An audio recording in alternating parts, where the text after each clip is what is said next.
Yes, Timnas Indonesia lolos ke babak 16 besar Piala Asia setelah Kyrgyzstan dan Oman bermain imbang 1-1. Dengan hasil tersebut, membuat Timnas Indonesia berada di urutan peringkat ketiga terbaik fase grup Piala Asia. Sebelum lebih jauh, aku gak pernah bosan-bosannya untuk ingatkan teman-teman, ketika teman-teman tonton video ini, jangan lupa tekan tombol like-nya. Di awal opening video ini menggambarkan euforia yang ditampilkan oleh pelatih Timnas, Coach Sintayong, pemain-pemain Timnas, serta staf official Timnas Indonesia. Karena ini merupakan untuk pertama kalinya dalam sejarah Timnas Indonesia mampu lolos ke babak 16 besar. Sebelum Piala Asia bergulir, Coach Sintayong dan diaminkan oleh PSSI menargetkan Timnas Indonesia mampu lolos ke babak 16 besar. Saat target tersebut dicanangkan, dipublikasikan, banyak pihak yang skeptis ataupun meragukan karena posisinya Timnas Indonesia berada satu grup dengan Jepang, kemudian Irak, serta Vietnam. Dan di Piala Asia ini Coach Sintayong mampu membuktikan Timnas Indonesia bisa lolos ke babak 16 besar. Walaupun secara personal per game kita bicara teman-teman, ada target yang diinginkan oleh Coach Sintayong tidak tercapai. Sebelum Piala Asia bergulir, jelas Coach Sintayong ingin 1 menang, 1 imbang, 1 kalah. Nah, realitanya Coach Sintayong mengalami 2 kali kekalahan dan 1 menang. Itu kita bicara per game. Namun secara overall, ini yang paling penting ya teman-teman, secara overall Timnas Indonesia mampu lolos ke babak 16 besar. Kurang lebih 1 bulan yang lalu teman-teman, aku diundang untuk mengisi salah satu podcast sebagai narasumber. Narasumber lainnya ada Bung Tommy Welly. Sama-sama Tommy ini. Satu Tommy Deski, satu lagi Tommy Welly. Banyak pembahasan soal sepak bola Indonesia di video tersebut. Salah satu topik pembahasannya ditanya kepada aku soal kontrak dari Coach Sintayong. Di video tersebut aku sudah menggarisbawahi sesuai dengan kesepakatan Coach Sintayong dengan PSSI. Salah satu titik poin evaluasi yang akan dilakukan kepada Coach Sintayong bagaimana perjalanan Timnas Indonesia di Piala Asia ini.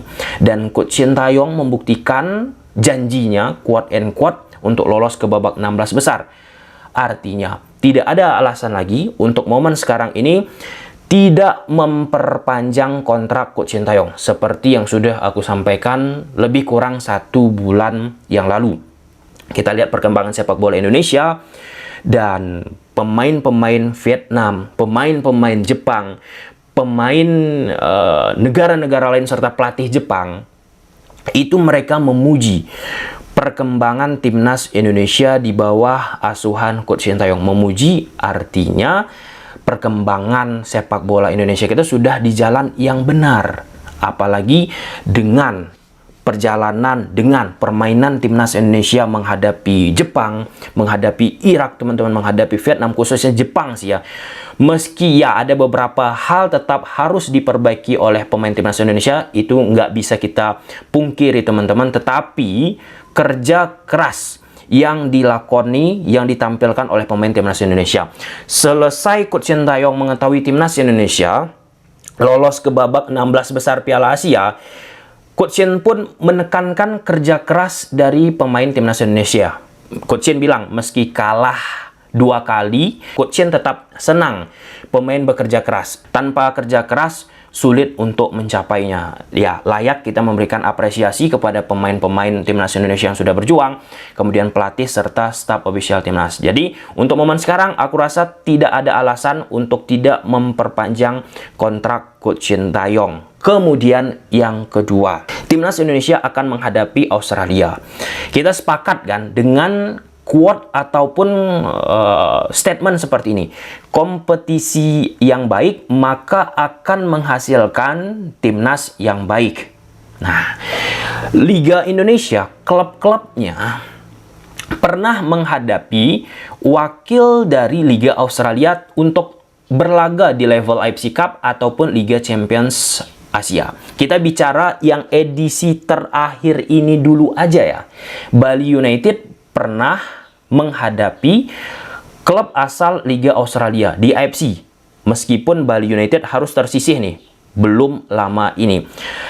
Dari sisi permainan, secara potensial teman-teman, Indonesia mempunyai harapan loh ini untuk bisa melaju lebih baik. Walaupun kita bicara target yang diinginkan oleh Coach Shin dan PSSI 16 besar.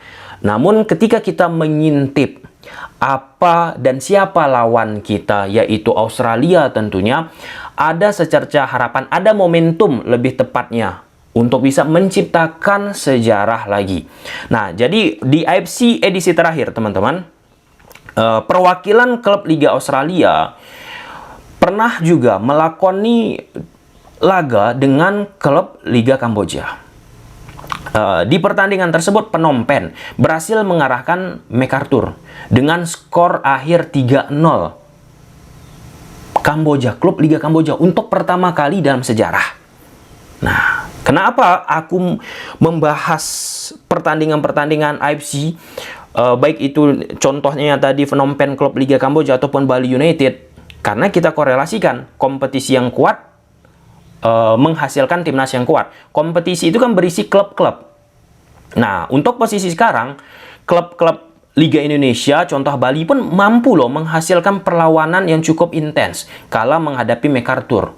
Lawan yang sama nih, yang dihadapi oleh Phnom Penh. Phnom Penh pun mampu melakukan dobrakan, melakukan perlawanan. Ya, walaupun MacArthur bukanlah ataupun bisa kita katakan sebagai representasi timnas dari Australia. Tapi kalau kita bicara dari sisi individu, pemain-pemain timnas Indonesia dan pemain-pemain Liga Kamboja yang nggak pernah menang bisa melakukan perlawanan. Ketika kita bicara klub Liga Indonesia, klub Liga Kamboja mampu melakukan perlawanan terhadap klub dari kompetisi Liga Australia, bukan nggak mungkin dengan timnas Indonesia sekarang ini teman-teman bisa berbicara banyak saat menghadapi Australia. Ya, aku bukan mengatakan akhirnya puas kurang puas, tapi kita bicara, aku yakin sih Coach Sintayong juga memikirkan ini ada chance ini, kesempatan dari timnas Indonesia untuk bisa melakukan akselerasi lebih. Ada kesempatan dimanfaatkan, itulah dia satu poin penting kalau kita bicara di dunia sepak bola. Kemudian yang ketiga, dari sisi tren, timnas Indonesia terus menanjak. Meski kalah menghadapi Jepang, posisi timnas Indonesia pun terus menanjak, khususnya dari sisi defending 5-4-1-nya. Ya, 5-4-1 yang dimainkan oleh Indonesia saat menghadapi Jepang. Minusnya, timnas Indonesia sulit untuk melakukan counter press, transisi dari negatif ke positif. Itu udah kita bahas di bedah taktik pertandingan Indonesia menghadapi Jepang. Nah, menghadapi Australia, hal-hal yang terjadi di pertandingan Jepang yang bisa dipelajari oleh timnas Indonesia harus benar-benar diperbaiki. Ya, nggak bisa secara instan teman-teman diperbaiki menghadapi Australia, apalagi pertandingan tersebut berada di hari Minggu. Ya, tentu hal-hal kecil harus bisa menjadi bahan evaluasi untuk menghadapi Australia yang secara teknis, secara postur pemain-pemain Australia tinggi besar, dan secara teknis juga Coach Sintayong sempat membahas postur dari pemain timnas Indonesia kita kala menghadapi Jepang. Coach Shin menanggapi soal pertanyaan kenapa Elkan Bagot tiba-tiba di drop di posisi striker, padahal sebelum-sebelumnya dia bermain sebagai defending, pemain belakang teman-teman. Coach Shin mengatakan alasannya karena pemain-pemain Jepang tidak begitu bagus dari sisi postur, duel-duel udara. Artinya kan pemain timnas Indonesia memiliki potensi untuk memanfaatkan situasi dari bola udara, karena pemain timnas Indonesia sekarang ini banyak tinggi besar. Nah, untuk posisi itu timnas Indonesia harusnya mampu sih ya untuk berada ataupun menyulitkan juga pada akhirnya Australia. Saat klub Australia menghadapi Phnom Penh, klub Liga Kamboja, teman-teman Bali United, mereka tinggi-tinggi, itu menyulitkan pemain Bali United dan Phnom Penh. Namun di sisi lain, pemain-pemain dari Australia ini tinggi besar, akhirnya mereka lambat dari sisi kecepatan. Dan timnas Indonesia memiliki poin tersebut, kecepatan yang bisa mengeksploitasi pemain-pemain Australia. Oke. Terima kasih Timnas Indonesia, terima kasih Sintayong, pemain, staf ofisial yang telah berjuang menghasilkan sejarah baru. Jika ada kesempatan untuk menciptakan sejarah lain, mengapa tidak? Tapi untuk posisi sekarang, tidak ada alasan untuk tidak memperpanjang kontrak Coach Sintayong. Dan perlu kita tekankan sekali lagi teman-teman, berdasarkan regulasi FIFA yang sudah aku bahas sebanyak 5 kali, jika tidak ada negosiasi antara federasi dan pelatih kepala teman-teman, 6 bulan terakhir sebelum habis masa kontraknya, pelatih tersebut berhak berbicara dengan pihak ketiga.